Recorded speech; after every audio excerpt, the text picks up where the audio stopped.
नमस्कार दोस्तों, स्वागत है आपका फिर से एक नई क्लास के साथ। हम पढ़ रहे थे RACT की बुक्स। आज की क्लास में हम पढ़ेंगे कंप्यूटर मेमोरी। कंप्यूटर मेमोरी मानव मस्तिष्क के समान है। इसका क्या मतलब हुआ? मानव मस्तिष्क, ब्रेन। मतलब जो कंप्यूटर की मेमोरी होती है वो इंसान की मेमोरी के जैसी होती है। जैसे अपन किसी भी चीज़ को याद करते हैं उसी तरह से कंप्यूटर के अंदर भी कोई भी इंफॉर्मेशन अपन टाइप करके रख सकते हैं। कंप्यूटर मेमोरी डाटा एवं इंफॉर्मेशन को स्टोर करता है। क्या स्टोर करता है? डाटा। डाटा का मतलब जो भी हम कंप्यूटर के अंदर फीड करते हैं, जैसे कोई फ़ोटो भी हो सकता है, चाहे कोई रिकॉर्ड भी हो सकता है। किसी भी स्टूडेंट के रोल नंबर से लगा के, उसके मार्क्स से लगा कर, उसकी पूरी इन्फॉर्मेशन को अपन डाटा कहते हैं, जो अपन कंप्यूटर के अंदर फीड करते हैं। और वो उसको व्यवस्थित करके जब अपने को प्रदान करता है वो हो जाती है इन्फॉर्मेशन। तो कंप्यूटर मेमोरी क्या करता है? डाटा एवं इन्फॉर्मेशन को स्टोर करता है। मतलब जो भी डाटा हम डालते हैं वो भी स्टोर करके रखता है और उसको इन्फॉर्मेशन के रूप में बदल के हमें प्रदान भी करता है। कंप्यूटर मेमोरी एक भंडारण स्थान है। क्या है? स्टोरेज स्पेस, भंडारण स्थान, जहां वह डाटा और इन्फॉर्मेशन रखा जाता है जिसको प्रोसेस किया जाना है। मतलब जो भी डाटा हम कंप्यूटर के अंदर फीड करते हैं वो कहाँ रहता है? मेमोरी के अंदर। मेमोरी 3 प्रकार की होती है। पहली होती है कैश मेमोरी, दूसरी होती है प्राइमरी मेमोरी और तीसरी होती है मुख्य मेमोरी, जिसे अपन सेकेंडरी मेमोरी भी कहते हैं। कैश मेमोरी क्या होती है उसको समझने से पहले अपन ये जो एक डायग्राम दिखाई दे रहा है आपको, इस डायग्राम को समझ लेते हैं। इसके अंदर क्या है? टाइप्स ऑफ कंप्यूटर स्टोरेज, मतलब कंप्यूटर की जो मेमोरी होती है उसके प्रकार को बताया गया है। सबसे पहले अपन स्टार्ट करते हैं CPU से। कोई भी जो डाटा होते हैं कंप्यूटर के अंदर इनपुट किए जाते हैं वो आते हैं सबसे पहले CPU के अंदर। अब CPU क्या करता है? वो जो डाटा आया है उसकी एक कॉपी कैश मेमोरी में रखते हुए हार्ड ड्राइव में उस फाइल को भेज देता है। मतलब जो भी फाइल आपने एंटर की उसकी एक कॉपी यहाँ रख ली और बाकी हार्ड ड्राइव में भेज दी। अब क्या हुआ? जब भी आपने कभी ओपन कमांड दिया तो CPU क्या करता है? सबसे पहले यहाँ उस फाइल को ढूंढता है। ये क्या है? Cache memory. ठीक है। अब यहाँ पर जब उसने उस फाइल को ढूंढा, अगर वो फाइल यहाँ मिल गई तो यहाँ से तुरंत वो आउटपुट यानी कि मॉनिटर पे उस फाइल को दिखा देगा। ठीक है। और अगर CPU ने यहाँ जो फाइल ढूंढी वो नहीं मिली, क्योंकि कैश मेमोरी क्या होती है? अस्थायी मेमोरी होती है, यानी कि प्राइमरी मेमोरी होती है। अब इसके अंदर क्या होता है? 10 फाइलें एक साथ आप रख सकते हो जो रिसेंटली ओपन फाइल है। ठीक है। तो जैसे 11वीं फाइल आती है वो क्या होता है? फर्स्ट वाली फाइल को हटा देता है। ठीक है। अब क्या हुआ? जैसे आपने यहाँ पे फाइलें रखी, 10 फाइलें रखी, तब तक तो CPU ने उसको ओपन करके वापस मॉनिटर पे दिखा दिया यहाँ पे। ठीक है। और यदि 11वीं फाइल आपने यहाँ रखी तो पहली फाइल ऑटोमेटिक यहाँ से हट गई। अब आपने क्या किया? पहले नंबर की फाइल को खोलने का CPU को कमांड दिया। CPU ने क्या किया? उस फाइल को सबसे पहले कैश मेमोरी में ढूंढा, यहाँ पर वो फाइल नहीं मिली तो क्या हुआ? CPU ने उसको हार्ड ड्राइव में ढूंढा। अब जब वो फाइल यहाँ मिल चुकी है तो उस फाइल को हार्ड ड्राइव से लेते समय फिर से कैश मेमोरी के अंदर उसकी कॉपी रख देगा CPU। ठीक है। और अपने को आउटपुट में यहाँ पे मॉनिटर पे दिखा देगा। अगली बार जब भी अपन कमांड देंगे CPU को, वो कैश मेमोरी के अंदर उस फाइल को ढूंढेगा तो वो फाइल यहाँ पे मिल जाएगी। ठीक है। ये इसका पूरा प्रोसेस होता है। दूसरा होता है रैम। रैम क्या होता है? ये भी प्राइमरी स्टोरेज होती। ठीक है। इसका यूज़ क्या होता है? आप जो भी ऑपरेटिंग सिस्टम कंप्यूटर के अंदर डाल रहे हैं, जैसे आपने विंडोज़ डाला, यूनिक्स डाला, लाइनक्स डाला, विंडोज़ XP डाला, विंडोज़ 10 डाला, जो भी डाला कंप्यूटर के अंदर, उसकी जो फाइलें है वो तो हार्ड ड्राइव में होती है, मतलब हार्ड डिस्क पे होती है। लेकिन जब उस CPU को अपन स्टार्ट करते हैं तो वो फाइलें रैम के अंदर आती है और रैम के माध्यम से CPU के अंदर हो गया, प्रोसेस हो गया, डिस्प्ले आकर मेन डेस्कटॉप यहाँ पे हमें दिखाई देता है। ठीक है। मतलब जब भी हम CPU का पावर बटन ऑन करते हैं, ये जैसे CPU इसका पावर बटन आपने यहाँ पे ऑन किया तो क्या हुआ? CPU ने हार्ड डिस्क पे पड़ी हुई फाइलों को लेके रैम के माध्यम से अपने कंप्यूटर पे एक डेस्कटॉप स्क्रीन दिखा दी। इसका मतलब आपका विंडोज अब चल चुका है, आप उस पर कोई भी कार्य कर सकते हैं। रैम क्या है? एक अस्थायी मेमोरी है। इसमें स्टोर डाटा तब तक ही रहते हैं जब तक कंप्यूटर ऑन है, और कंप्यूटर के ऑफ होते ही इसमें स्टोर डाटा सारे हट जाते हैं। ठीक है, ये आपको ध्यान रखना है। ठीक है, एक और होती है इसमें रोम। ठीक है, अपन आगे उसको पढ़ेंगे रोम क्या होता है। आगे बढ़ते हैं अपन। सीपीयू के अंदर कुछ ऑफलाइन स्टोरेज डिवाइसेस भी होती है, जैसे आपने देखा होगा CDRW के मतलब ऐसी CD जिसके अंदर रीड भी होता है और राइट भी होते हैं। डाटा आप कंप्यूटर के अंदर डाल भी सकते हो और वापस लिख भी सकते हो। USB यानी कि पेन ड्राइव जो आजकल बहुत ज़्यादा यूज होती है, और टेप ड्राइव, ये कुछ ऐसी ड्राइव है जो ऑफलाइन स्टोरेज कही जाती है। इसका मतलब ये है कि जैसे आप CD जब चाहो CPU के अंदर डालो, डाटा को CPU के अंदर ले लो, हार्ड डिस्क पे डाल दो, और जब चाहो वापस इसको CD को हटा सकते हो, इसमें डाटा लेके निकाल भी सकते हो, CD को साइड में रख सकते हो, जो आपको आवश्यकता होने पर वापस यूज़ हो सकती है। मतलब CD का यूज़ क्या करते हैं लोग, जैसे बड़ी बड़ी कंपनियां होती है उसके अंदर क्या होता है, इतना इम्पोर्टेंट डाटा होता है, वो लोग क्या करते हैं सुबह से शाम तक वर्क करते हैं और शाम को क्या करते हैं सारे डाटा को CD के अंदर लेके या पेन ड्राइव में लेके अलग रख देते हैं। दूसरे दिन आके सुबह वापस उस फाइलों को चेक करेंगे, अगर वो फाइलें व्यवस्थित है तो ठीक है, नहीं है किसी ने डिलीट कर दी, हट गई, तो USB से वो डाटा ले लिया और फिर से पूरे दिन टाइप किया, काम किया, जो भी आपका वर्क है वो किया। अब शाम को वापस जाते समय उन्होंने पेन ड्राइव को CPU के साथ अटैच किया और बाकी की जो फाइलें और नई आपने टाइप की वो वापस आपने पेन ड्राइव में ले ली। पेन ड्राइव तो आप लोगों ने देखी हुई होगी।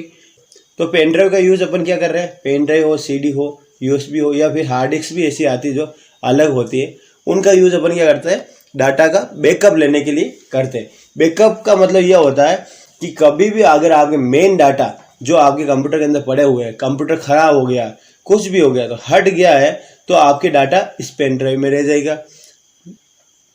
नई हार्ड डिस्क जो आप अलग से हार्ड डिस्क लगाते हैं उसके अंदर भी रह सकता है। तो आप क्या करो, डेली का डेली शाम को बैकअप लेके पेन ड्राइव में अलग रख दिया करो।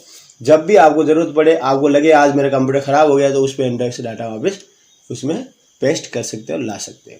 ठीक है, आगे बढ़े अपन, आगे शुरू करते हैं अपन कैश मेमोरी। कैश मेमोरी के बारे में अभी विस्तार से आपको बता दिया है, इसको बहुत ध्यान से देख लेना। अब अपन इसको समझ लेते हैं, पढ़ लेते हैं। कैश मेमोरी बहुत ही उच्च गति अर्ध conductor high speed semiconductor memory होती है। ठीक है, ये सबसे फास्ट होती है, मैंने बताया था। CPU के अंदर डाटा यहाँ पे रख सकते हैं। अब आप उसको समझ चुके हो, अगर आपको नहीं समझ में आया तो वीडियो को रिपीट करके देख लेना। जो CPU और मुख्य मेमोरी की गति बढ़ा देती है। ठीक है, इससे क्या होता है, डाटा की एक कॉपी यहाँ रहती है तो तुरंत डाटा अपने को मिल जाता है, तो उसकी स्पीड बढ़ जाती है।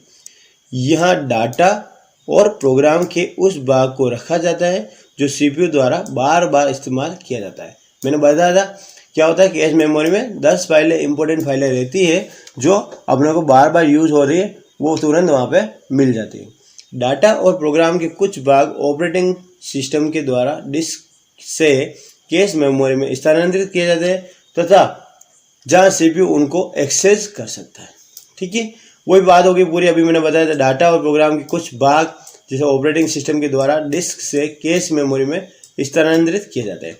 यानी कि हार्ड डिस्क से कैश मेमोरी के अंदर भी डाटा लेके जो वहाँ दिखाते हैं अपन मॉनिटर पे, तब भी क्या होता है कैश मेमोरी के अंदर एक कॉपी रख ली जाती है जो यहाँ पे बता रखा है। ठीक है, कैश मेमोरी मुख्य मेमोरी की तुलना में कम समय का उपयोग करती है। कितना, बहुत ही कम समय का उपयोग करती है। कैश मेमोरी अस्थायी उपयोग टेम्परेरी यूज के लिए डाटा स्टोर करता है। ठीक है, किसके लिए करता है, कैश मेमोरी अस्थायी उपयोग के लिए डाटा स्टोर करता है। मतलब क्या होता है, ये अस्थायी होते हैं, इसके अंदर डाटा कैश मेमोरी के अंदर कभी भी हट सकते हैं, लेकिन हार्ड डिस्क के अंदर आपके डाटा परमानेंट रह सकते हैं। कैश मेमोरी ऐसे प्रोग्राम को संग्रहित करती हैं जो छोटी अवधि के लिए संग्रहित किया जा सकता है। मतलब बहुत कम समय के लिए अपन कैश मेमोरी के अंदर डाटा रख सकते हैं। कंप्यूटर के अंदर सबसे तीव्र गति से जो मेमोरी चलती है, अगर उसका क्वेश्चन आ जाए तो आपको क्या करना है, कैश मेमोरी को टिक करना है अबसद में से। ठीक है, कैश मेमोरी का मुख्य लाभ यह है कि यह मुख्य मेमोरी से तेज होती है। क्या होती है, मुख्य मेमोरी से तेज चलती है। कैश मेमोरी की कुछ सीमाएं भी है। सीमाएं का मतलब क्या होता है, कमी। क्या होता है, कमी। मतलब कंप्यूटर के अंदर इंसान के अंदर सब में कोई कोई कमी होती है। उस तरह से कैश मेमोरी भी कमी है, वो है कैश मेमोरी की सीमित क्षमता, लिमिटेड कैपेसिटी होती है। मतलब इसमें कुछ डाटा ही रहता है। मैंने कहा था आपको 10 फाइलें ही रहती। जब भी 11वीं फाइल आएगी तो पहले नंबर की फाइल ऑटोमेटिक हट जाती है। यह बहुत महंगी होती है। ठीक है, इसका क्या मतलब हुआ, इसके पैसे बहुत ज़्यादा लगते हैं। ये देखो, ये कैश मेमोरी यहाँ पे डायग्राम बता रखा है, ये पॉइंट यहाँ पे दे रखे हैं कैश मेमोरी के। ओके, फिर आगे आता है अपन प्राइमरी मेमोरी, जिसे अपन मेन मेमोरी कहते हैं। मेन मेमोरी के अंदर मैंने आपको बताया था रैम, और एक और होते हैं रैम के अलावा, वो होती है रोम। अब आगे अपन इसको विस्तार से पढ़ लेते हैं। यहाँ से शुरू करते हैं वापस। मेन मेमोरी, प्राइमरी मेमोरी केवल उन डाटा और निर्देश को जमा करके रखती है जिस पर वर्तमान में कंप्यूटर काम कर रहा है। ठीक है, मतलब क्या हो रहा है, आपके हार्ड डिस्क से डाटा कहाँ आ रहा है, रैम के अंदर आ रहा है, और वो तब तक रहते हैं जब तक कंप्यूटर चालू है। ये आपका कंप्यूटर है, वो जब तक चालू है तब तक इसके अंदर डाटा रहते हैं।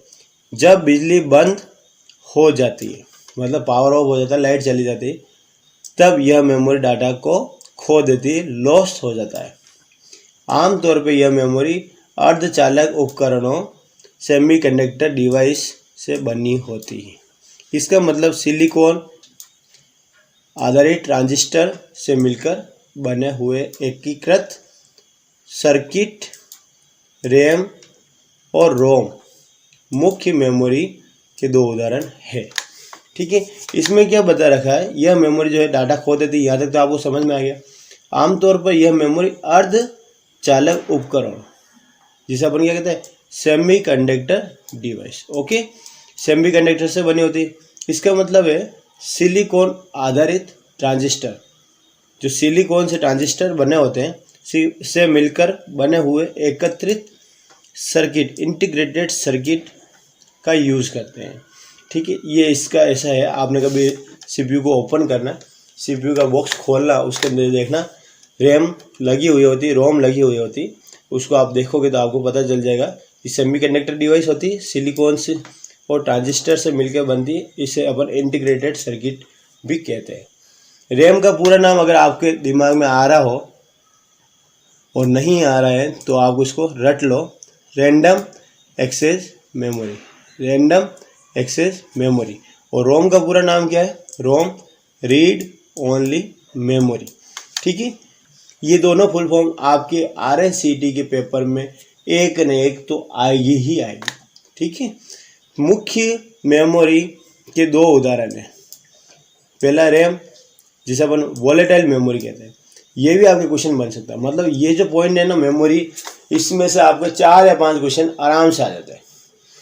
रैम को क्या कहते हैं, वॉलेटाइल मेमोरी कहते हैं, ये याद रखना। और रोम को क्या कहते हैं, नॉन वॉलेटाइल मेमोरी कहते हैं। अब रैम के अंदर क्या, फ्लैश मेमोरी, रोम, प्रोम, ई प्रोम, नॉन वॉलेटाइल मेमोरी के उदाहरण है। ठीक है, अब यहाँ पे क्या हुआ, रैम तो हो गई वॉलेटाइल मेमोरी, ये यहाँ पे काम खत्म। और रोम जो है फ्लैश मेमोरी, रोम प्रोग्रामेबल, रोम ई प्रोम, नॉन वॉलेटाइल मेमोरी के उदाहरण है। ये क्या है, नॉन वॉलेटाइल। तो दो चीज़ होगी, एक तो वॉलेटाइल और एक नॉन वॉलेटाइल। ये दोनों क्या है, वॉलेटाइल और नॉन वॉलेटाइल का मतलब भी मैं आपको बता देता हूँ। वॉलेटाइल का मतलब क्या है, जिसके अंदर स्टोर डाटा जो होते हैं ना वो हट जाते हैं। मतलब जैसे आपने रैम के अंदर कोई भी सूचना डाली वो हट जाएगी। लेकिन रोम क्या होता है, उसके अंदर जो डाटा होता है ना, ये रोम भी होती, ई प्रोम भी होते हैं, और भी कई डाटा होते हैं, वो आगे अपन देखेंगे।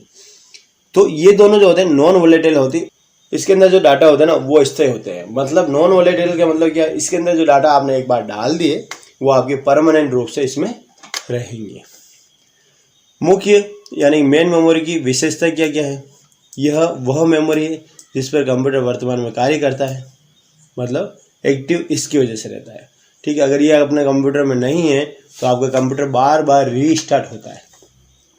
आपने देखा होगा आपके कंप्यूटर में कभी आप CPU को ऑन करते हो तो आपके CPU बार बार ऑन होता है और ऑफ हो जाता है, ऑन होता है और ऑफ हो जाता है। ठीक है, दूसरी विशेषता इसकी क्या है, इसकी गति यानी कि स्पीड मुख्य मेमोरी से भी तेज होती है। जो मुख्य मेमोरी होती है ना उससे भी इसकी गति तेज होती है। एक कंप्यूटर प्राइमरी मेमोरी के बिना नहीं चल सकता है। मैंने अभी आपको बता दिया था। जैसे क्या हुआ, आपकी जो रैम है वो ख़राब हो गई किसी कारण से, तो आपका कंप्यूटर क्या होगा, बार बार रीस्टार्ट होगा। ठीक है। Random access memory, random access memory RAM.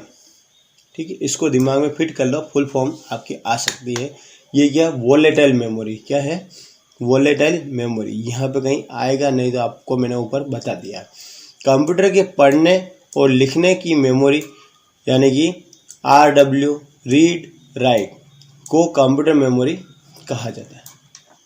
इसमें उपयोगकर्ता मतलब जो यूज़र होता है, यूज़र कौन होता है, हम लोग यूज़र होते हैं। हम कंप्यूटर के अंदर कोई भी डाटा डालते हैं और टाइप करते हैं, इसलिए हमें यूज़र कहा जाता है। और हमें ऑपरेटर भी कहा जाता है क्योंकि हम कंप्यूटर को ऑपरेट करते हैं, चलाते हैं।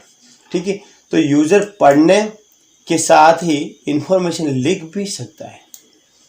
ठीक है, यानी ऐसी रैम भी होती है जिसके अंदर अपन डाटा लिख भी सकते हैं। रैम में किसी भी स्थान का पता, लोकेशन निर्देश करने के बाद उस स्थान तक पहुंचा जा सकता है। मतलब रैम के अंदर भी क्या होती है, एक निश्चित लोकेशन होती है, उसके अंदर डाटा लिखने के लिए आप उसका पता लगा कर वहाँ पर पहुँच सकते हैं। रैम को रैंडम एक्सेस माना जाता है क्योंकि इसे हम किसी भी मेमोरी सेल को सीधा एक्सेस कर सकते हैं। मतलब रैम के अंदर जो डाटा पड़ा होता है ना, रैम इस तरह से होती है, तो रैम के अंदर जो डाटा होता है वो डायरेक्ट एक्सेस कर सकते हैं, सीधा एक्सेस कर सकते हैं अगर हमें उस मेमोरी सेल का एड्रेस पता हो। स्टोरेज सेल जो कि बहुत सारे ट्रांजिस्टर से मिलकर बने होते हैं। ठीक है, क्या होते हैं, जो स्टोरेज सेल होते हैं वो क्या होते हैं, बहुत सारे ट्रांजिस्टर से मिलकर बने होते हैं, के अंदर डाटा को स्टोर रख सकते हैं। रैम दो प्रकार की होती है। रैम कितने प्रकार की होती है, दो। मेन मेमोरी कितने प्रकार की होती है, दो, रैम और रोम। और रैम वापस क्या होगी, दो प्रकार की होगी, डी रैम और एस रैम। ये जो वीडियो है ना, ये आपके लिए बहुत ही मुश्किल होने वाला है और सबसे बड़ा वीडियो बनेगा ये मेमोरी वाला अपनी क्लास के अंदर। तो आपको क्या करना है, मेमोरी को अगर समझ लिया तो आपके 4 से 5 क्वेश्चन आराम से आप सोल्व कर सकते हो। और आपको टोटली 14 क्वेश्चन सोल्व करने हैं। अगर आपने 5 क्वेश्चन मेमोरी से सोल्व कर लिए तो बाकी आपके कितने बचे, 9 क्वेश्चन आपको और सोल्व करने, उसके लिए आपको दूसरे वीडियो देखने पड़ेंगे। तो रैम दो प्रकार की होती है, डी रैम और एस रैम, डायनेमिक रैम और स्टैटिक रैम। डी रैम से एस रैम इस प्रकार से भिन्न है कि वह समय समय पर रिफ्रेश होती रहती है। एस रैम मतलब स्टैटिक रैम, जिसके अंदर आपने डाटा लिख दिया तो वो एक बार आपने लिखने के बाद वो फिक्स हो जाता है। जैसे क्या होता है, हमने रैम के अंदर 1 लिख दिया, 1, तो ये फिक्स हो गया, इसको कोई नहीं बदल सकता है। जबकि डी रैम क्या होता है, इसके अंदर परिवर्तन होता रहता है। डायनेमिक रैम का मतलब क्या होता है, इसके अंदर परिवर्तन होता रहता है। एस रैम डी रैम से तेज होती है, क्यों, क्योंकि इसके अंदर एक बार डाटा लिख दिया। और एस रैम की लागत कॉस्ट भी ज़्यादा होती है स्टैटिक रैम की। ठीक है, सामान्यतः CPU केस के लिए उपयोग होती है। ठीक है, स्टैटिक रैम क्या होती है, CPU केस के लिए उपयोग होती है। और डी रैम कंप्यूटर की मुख्य मेमोरी के लिए उपयोग में होती है। रैम के कुछ अन्य प्रकार हैं। अगला है EDO, extended data output RAM. ठीक है, पहले हो गई डायनेमिक रैम, दूसरी हो गई स्टैटिक रैम, तो ये हो गई तीसरी रैम, ये चौथी और ये पांचवी। तो तीसरे में क्या आ रहा है, EDO, एक्सटेंडेड डाटा आउटपुट। इसमें क्या होता है, EDO रैम में किसी भी मेमोरी स्थान तक पहुंचा जा सकता है। यह 256 इंफॉर्मेशन बाइट्स लॉन्च में स्टोर करता है। इसको आपको लोड लेने की ज़रूरत नहीं, केवल आप समझ लो। अगर आप इसको ज़्यादा माइंड लगा के समझने की कोशिश करोगे तो आपका माइंड रुक जाएगा, क्योंकि कंप्यूटर की मेमोरी को पढ़ रहे हो, उसके लिए आपकी मेमोरी को रिफ्रेश रखना जरूरी है। ठीक है, ऐसा जो आप मैं पढ़ा रहा हूँ पूरा आपको समझ में नहीं आ सकता। आप इसको ईजी वे में समझो, केवल पढ़ लो। ठीक है, ये याद नहीं रखना आपको। चौथी होती है SD रैम। ठीक है, D RAM, S RAM, EDO, SD RAM, ये क्या होते हैं? ये रैम चिप्स उसी क्लॉक रेट का उपयोग करती है जो सीपीयू करता है। ठीक है, इसको बस पढ़ लो, इसमें नहीं समझना कुछ भी। पांचवा होता है डीडीआर यानी कि SD RAM, double data rate, SD RAM. यह रैम डाटा का ट्रांसमिशन स्थानांतरण क्लॉक के दोनों किनारों पर करता है, on both edge of the clock. ठीक है, ये होती रैम बहुत ही, अपन अंदर डीप में जा रहे हैं, इतना हमने वो समझने की जरूरत नहीं है। अपन चलते हैं वापस ऊपर की तरफ। दूसरी प्राइमरी मेमोरी, पहला अपन ने पढ़ा था रैम, दूसरा होता है रोम, और कैश मेमोरी की इसी अंतर्गत आती है। रोम के अंदर क्या है? यह नॉन वोलेटाइल मेमोरी होती है। रैम क्या होती है? वोलेटाइल होती है, और रोम नॉन वोलेटाइल। वोलेटाइल का मतलब जिसके अंदर डाटा नष्ट हो जाते हैं, और नॉन वोलेटाइल का मतलब जिसके अंदर डाटा नष्ट नहीं होते हैं। यह बिजली के चले जाने के बाद भी जानकारी को, डाटा को स्टोर करके रखती है। इस तरह की होती है रोम। ये देखो, ये लिखा हुआ भी है। ठीक है, ये क्या करती है? ये देखो इस तरह से होती है। ये नीचे इसमें ऐसे पॉइंट बने हुए होते हैं, जिन पॉइंट के माध्यम से अपन इसको मदरबोर्ड पे लगाते हैं। कहाँ लगाते हैं? मदरबोर्ड पर। इसके अंदर क्या होता है? आपके कंप्यूटर के साथ साथ जो डिवाइस लगी होती है, जैसे कि आपके कंप्यूटर के अंदर हार्ड डिस्क कितने जीबी की लगी हुई है, उसकी इन्फॉर्मेशन इसके अंदर रहती है। आपके कंप्यूटर के साथ मदरबोर्ड कौन सा लगा हुआ है, आपके कंप्यूटर के साथ प्रोसेसर कौन सा लगा हुआ है, कीबोर्ड कौन सा है, माउस कौन सा है, इन सब की सूचना किस में रहती है? रोम के अंदर रहती है। तो आप जब भी नया कंप्यूटर खरीदने जाओ तो रोम के अंदर वो सूचना आप देख सकते हो कि भाई आपके कंप्यूटर के साथ क्या क्या लगा हुआ है, वो सारा रोम के अंदर दिख जाता है। अब आप कहोगे मैं रोम के अंदर कैसे देखूं? आपको क्या करना, आपका जो कंप्यूटर है उसके अंदर जो डैशबोर्ड है, यहाँ पर एक माई कंप्यूटर बना हुआ होगा, एक कंप्यूटर का सिंबल बना हुआ। इस पर आपको राइट क्लिक करना है और उसमें प्रॉपर्टीज पे जाके देख लेना कि आपके कंप्यूटर के साथ क्या क्या लगा हुआ है। वो सारी इन्फॉर्मेशन रोम से आती है। यह इन्फॉर्मेशन के स्थायी भंडारण के लिए प्रयोग की जाती है। स्थायी मतलब परमानेंट इसमें रहेगा डाटा। रोम पर स्टोर्ड इन्फॉर्मेशन को परिवर्तित नहीं किया जा सकता। अब आपके रो परिवर्तन नहीं किया जा सकता। जैसे मैंने कंप्यूटर के अंदर से कोई भी पार्ट, जैसे हार्ड डिस्क 1 GB की निकाल के 2 GB की लगा दी, या 10 GB की निकाल के 1 GB की लगा दी, तो क्या होगा? इसकी सूचना यहाँ पे अपडेट हो जाएगी। लेकिन हमने वो कुछ नहीं किया, वो ऑटोमेटिक इसने किया है। इस मेमोरी में जो भी संग्रहित किया जाता है वह हमेशा के लिए फिक्स्ड हो जाता है, अर्थात उसे बदला नहीं जा सकता है। अब रोम के भी प्रकार है। रैम के प्रकार हमने पढ़े, 5 होते हैं, 1 2 3 4 5। अब रोम के प्रकार देख लेते हैं, 1 2 3। ठीक है, रोम के बाद आता है प्रोग्रामेबल। रीड ओनली मेमोरी तो वैसे ही आ गया। प्रोग्रामेबल जो है नया पॉइंट आ गया, पी रोम। और एक होता है ई प्रोम। ये जो प्रोम है इसके आगे क्या लग गया? ई और लग गया। तो इरेजेबल, ई का मतलब क्या हो गया? इरेजेबल। प्रोम का मतलब क्या हो गया? Programmable read only memory. और आगे आता है फ्लैश मेमोरी। अब प्रोग्रामेबल रीड ओनली मेमोरी के अंदर क्या होता है? इसके कंटेंट यूजर द्वारा निश्चित किया जाता है। उपयोगकर्ता मतलब जो यूजर होता है प्रोग्राम को स्टोर कर सकते हैं। डाटा प्रोग्रामों का उपयोग कर इसमें भेजा जाता है। और एक होता है ई प्रोम। ई प्रोम क्या करता है? संग्रहित इन्फॉर्मेशन को 15 मिनट के लिए यूवी किरणों के समान उजागर करके मिटाया जा सकता है। मतलब इसमें जो भी लिखा हो वो मिटाया जा सकता है। इस प्रोसेस के द्वारा स्टोर्ड इन्फॉर्मेशन के किसी एक हिस्से को मिटाना संभव नहीं है, बल्कि पूरा कंटेंट ही मिटाया जा सकता है। ई प्रोम सस्ती एवं विश्वसनीय है। ठीक है, फिर तीसरी है फ्लैश मेमोरी। अब आप कह रहे होंगे इसको हमें समझा क्यों नहीं है? क्योंकि ये आपके इतने यूज़ की नहीं है। आपको कोई इसमें लोड नहीं लेना, आपको केवल रैम और रोम को याद रखना। रैम के प्रकार पूछ ले, रोम के प्रकार पूछ ले तो उनके नाम याद रखना और फुल फॉर्म याद रखनी। क्योंकि आप RSCT कर रहे हो 3 महीने का कोर्स है और इसमें इससे ज़्यादा हाई लेवल के क्वेश्चन नहीं आते हैं।